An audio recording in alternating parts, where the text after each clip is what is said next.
Hey, welcome to the studio, talking more about the Duggar case. The things that are coming up are there's apparently some individual who's sent some communications to government investigators, co-worker, somebody who did odd jobs, doesn't really matter, but an alibi witness, and whether or not this information really moves the dial as far as entitlement to a new trial is questionable. It could show access to the computer, it could show someone else using the computer.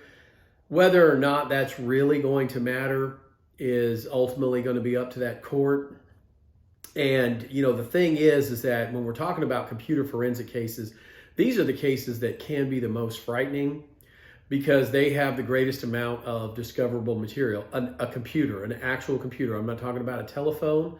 As they get more sophisticated, they have a lot of discoverable data, but computers really store and maintain almost every keystroke. And even when things are deleted, they're not deleted. They're stored in negative space, what's called negative space. And the only thing that is deleted is the directory file. And that means in plain English, the only thing that gets erased is the way you can type into a search button, a search bubble, a search window, go look for this computer, and it will go look for it. The only thing that gets deleted is where it is stored, but the actual data itself is always retained in some space, some negative space, some magnetic space on the computer. And that means literally almost every keystroke can be downloaded, retrieved, recovered, looked at, analyzed, down to username,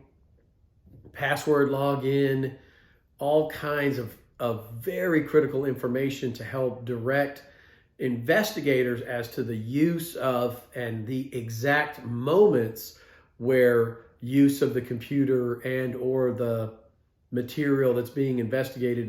In the Duggar case, it's downloading and viewing graphic images of child abuse, child pornography, and these are just frightening things, right? This is why the old saying, don't want to make a federal case out of it, because there are hundreds of thousands of pieces of electronic magnetic data, even if they're deleted, that are retained on a computer, and they can be recovered even if the hard drive is destroyed or attempted to be destroyed, unless it's done in a very particular way. So again, don't want to make a federal case out of it. And it also is one of the reasons why people are so incensed about this motion for acquittal, which is part of the new motion for new trial that was filed recently, right? Because people know that you don't want to make a federal case out of it. And there must be thousands of pieces of electronically recovered information showing use and guilt that the jury was shown such that they were satisfied to render that verdict.